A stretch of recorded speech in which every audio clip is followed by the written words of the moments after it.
Welcome back to the Dr. Quack podcast. Thank you all for tuning in. Appreciate all my viewers here. I have my good friend here, the Tek-Know-Creep. In the flesh. In the flesh. And he has a brand new single out. Would you like to tell him about it? Yes, it's called Toys. It's on every online music vendor on the interwebs. Go out and buy that shit. Oh my God, I'm telling you, man. You know, how long did it take you to, create that? An afternoon. An afternoon. I mean... Yeah, just one afternoon, just a couple hours. That is phenomenal. I mean, just that quickly you came up with a hit, and now it's out there for everybody to purchase. So actually, before you came over, I was working on something else. Ooh, working on something else? But you fuckers don't get to hear it yet! You're gonna have to wait until the EP comes out, and then you have to buy my EP, then you can hear it. So look out for that. When's that coming out? I don't know, whenever I'm done with it. So that'll probably be a couple weeks, a couple months? Hell no, it's probably gonna be like December. It's gonna be December, so there you earliest. go. Now you've got the exclusive. Look forward to it in December here. Get your Christmas stockings out there. You'll be able to get that downloaded for all your peoples. How do you put an MP3 in a Christmas stocking? I don't know, but it was a guess. I'm not 100% sure how thumb we do drive. that. She says thumb drive. Thumb drive. Yes, thank you. Our executive assistant producer over there. Thank you very much. Appreciate it. All right. So, also, this is what I wanted to really talk about. Brand new movie came out Friday. By the way, there will be spoilers. Massive spoilers. Massive spoilers. So, if you don't want to listen, you better cut it off now. Iron Man dies at the end. Oh, shit! No. Yeah. Seriously though, if you haven't seen Endgame by now, you're a fucking loser, and you should probably move to Mexico or China or some shit where they don't show the movie. You haven't seen it yet? She hasn't seen it yet. Yeah, I know. I've seen the half entire of it. movie. She's seen half of it. And she didn't see. Well, you've been avoiding spoilers? Shit. God, I feel like an asshole. I mean, that's the one I already know. She already knew that one, so you don't feel too bad. So you got to see Toy Story 4. I did. What made you want to watch Toy Story 4 before you saw it? Come on, man, it's Toy Story. Toy Story. So you're a huge Woody and Buzz fan right there. Who's your favorite? Tom Hanks is possibly the greatest actor of all time. So, being a huge Tom Hanks fan, I will go pretty much see anything that he's in. I gotta agree. I mean, did he ever make a bad movie? No. No? No, he's never made a bad movie. He's definitely among the tops. Maybe Toy Story 3, but... But no, I enjoyed Toy Story 3 too. Like, that was a good fucking movie too. Like, it was really good.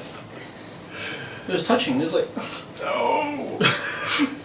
No! It grabbed you by the feels? Sort of, yeah. Oh, man. The feels were totally exposed. So what happened in Toy Story 4?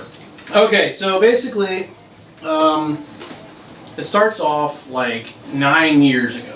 All right, you remember Bo Peep, the little lamp chick with the... Yes. Okay. Anyway, and like she and Woody are like fucking. Yes. Okay. So I don't know how that would sound. Like one was made of like porcelain and plastic. It'd be like hitting a fucking mixing bowl with like a Solo cup. I don't even want to test that out right now. Pornhub. There's an idea for you. Get it up. Get it up right now. I want the royalties on that one. No, so basically, Bo Peep gets sold off to some asshole or whatever. It's raining or some shit, and she goes to live with another baby or whatever, and she like escapes or whatnot, and then she fucking gets somehow put in an antique store. Flash forward fucking 9 more years, and you're back with Woody and the gang in their new home with the other girl that was really irrelevant, the girl child. Yes. Her name is irrelevant throughout the movie, just so you know. Like, I didn't really care about that. Totally because irrelevant. the characters that I cared about were the fucking toys. The movie is called Toy Story. I'm not going to care about humans. Right. Makes sense. I mean, I think most of everybody watching could agree with the fact that the humans do not matter. It's not called Human fucking Story. It's called Toy Story. Okay? So the little girl kid doesn't really matter. She's like, yay, I'm starting preschool. What do you fucking do? Whatever. And Woody's like second rate now. Like he's like nothing anymore. He doesn't banana. Yeah, well, he doesn't run the room anymore, and everybody doesn't listen to him. So he's kind of like whatever. And the girl doesn't play with him anymore or whatever. And So he gets thrown in the closet, and the fucking reject toys that are in the closet already, like, applaud him for getting his first dust bunny, which I thought that joke was really fucking stupid. Like, hey, you got a dust bunny. What are you gonna name it? I don't know, fucking dust bunny. I mean, clean your fucking closet. But then the girl character goes to school, and Woody's like, fuck, I need to help her, or whatever. So he sneaks into her backpack and goes to school with her and whatnot. So she makes this little friend out of trash called Forky, which is like a retarded toy. You know, like, I'm Forky! And he keeps thinking he's like trash or whatever, which was funny. But you could have made the entire movie without Forky. You really could. So he really didn't matter much. He didn't matter at all, but for some reason, Woody was like obsessed with finding Forky the whole movie. Okay. Like obsessed, like it was creepy obsessed. Like, I need Forky. Forky's the greatest. I love Forky. And he didn't even matter. No, he didn't matter at all. Man. You know. So anyway. They go on a road trip or whatever in the RV, and all the toys are there, and that's cool. And, you know, Forky's constantly trying to, like, kill himself throughout the entire movie. Like, he tosses himself out of moving vehicles and throws himself into garbage cans and shit. Why is he doing that? I think he hates himself so much. Oh, boy.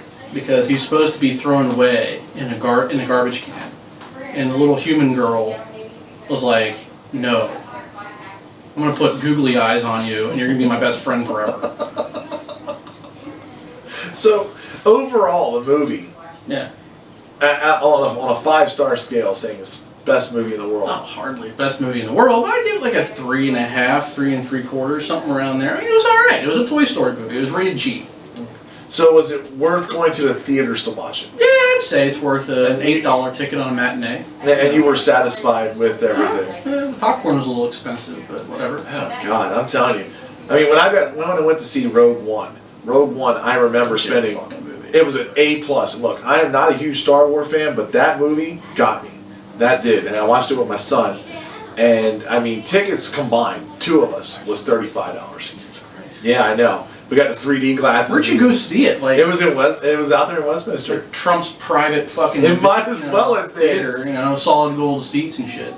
Yeah, but I mean, it's amazing how much, like, you know, theaters are with prices and everything. That's where they make their money, man. They do. I mean, I mentioned Endgame earlier. You notice how that made $1 billion the first weekend it was out? Like, for fuck's sake, that's why. Right there. Dude, every like 5 words was somebody talking about Endgame, I swear to God. Oh my God, for like weeks after that. Weeks. It was totally unreal. But yep. Alright, cool. Well, that is the review. Well, I didn't share the whole plot. Oh, you go ahead. Go ahead. I'm not going to share the whole plot. Well, he's I don't want not? to share the whole plot. You don't want to spoil it? I spoiled enough. I mean, if you think Forky is a spoiler, then yeah, I spoiled the whole fucking movie for you. But go ahead. Anything else you'd like to tell? I will ruin the ending. The post-credit scene. There's a post-credit scene. Post-credit scene? Yes. Forky gets a woman. What? Forky. And then they fork. All day long.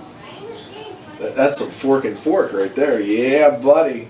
It's a knife, though. It's a plastic knife this time with googly eyes. What? I mean, who thought of that? I don't know. Whoever the hell wrote Toy Story, I guess, thought of that. Isn't that like Pixar or who's that? It's Pixar, but I'm not sure who the writer was. Oh, okay. Yeah, that's crazy. Mm-hmm. All right. Anything else you'd like to? No. Okay. I mean, it was fun. I mean, it was a great date night with me and my Kendi Poo. Yes. You know. You've all seen her on the Dr. Quack podcast. I'm telling you. Yes. She does amazing work. Indeed. Indeed she does. Yes. I just want to go into a final rant here. Boom. Take it! Final rant. It's like Jerry Springer. It kind of is. Final thoughts. Final thoughts, final burn. I know, thank you, Jim Room. I'm not copying you. I'm going with my final rant here. There was a thing yesterday that I've seen about Jim Cornette. Yeah, I'm going a little bit of wrestling here, so if you want to cut off It's here. a wrestling podcast. It is a wrestling podcast, but I want to give this man, credit here for watching Toy Story and giving a great review. But what I'm saying is, Jim Cornette came out there, and so allegedly now they're bringing up the past of what he posted back in 2011, 2012, something like that. My biggest problem with anything with the internet today is you can go back on pretty much anybody's timeline and you're going to see something they posted that was partially offensive. Could have made somebody mad, upset, angry. You know, you could probably go back to 1999, or I'm sorry, no, let's go to 2001 on MySpace. Yeah, there you go, young kids. MySpace, you know, where you had Tom up in the corner. He was your best friend. Man. He was my best friend. He was everybody's best friend by no choice. You had to have him. And then somebody would always get mad because you didn't have somebody inside your top 8. Be like, I'm not your top 8 friend? Yeah. He was my best friend until I got a restraining order. Oh, no. From him. What happened? I don't know. I was like looking through his windows and shit. Well, now on to another topic. My point. He's got a hot wife. Well, there you go. Now we know. I never met him. I'm just kidding. I'm not that creepy. Fuck. He is the Tek-Know-Creep, but he's not that kind of creep. Exactly. But it's just like people write stuff in the past. It is just leave it there, you know. When it comes to that, everybody acts like, oh, we can't listen to Jim Cornette now because, oh my God, he said something wrong or he said something offensive. And I'm sitting here like, dude, he's probably the smartest man in professional wrestling. He has an old school mindset. Granted, it's hard to keep up with the new age, the way they're changing, and everything's, you know, more PC now and PG-13 if you're lucky. NC-17. Right, you're lucky if you get that. God, you know, that's his best shows to be on right there, NC-17. But that's a whole nother story. But that's what I want to talk about. So stop judging people by their past. Stop letting their past words affect the future. Just move on. That is my rant right there. Anything else you'd like to add? No. All right. I second that last remark you had. Thank you. Fucking phenomenal. Thank you, sir. Well, how inspiring. It is. I'm telling you. Make sure you check out this guy, the Tek-Know-Creep. Buy my shit. Buy his shit. He's on Facebook. Follow him. He's live. Instagram. He is live everywhere. You know, throughout the week. He's always making great videos. Follow this man, and I will see you guys later on. And if you're not down with the sickness, I got 2 fingers for you. That's how I felt. Pretty gross, man.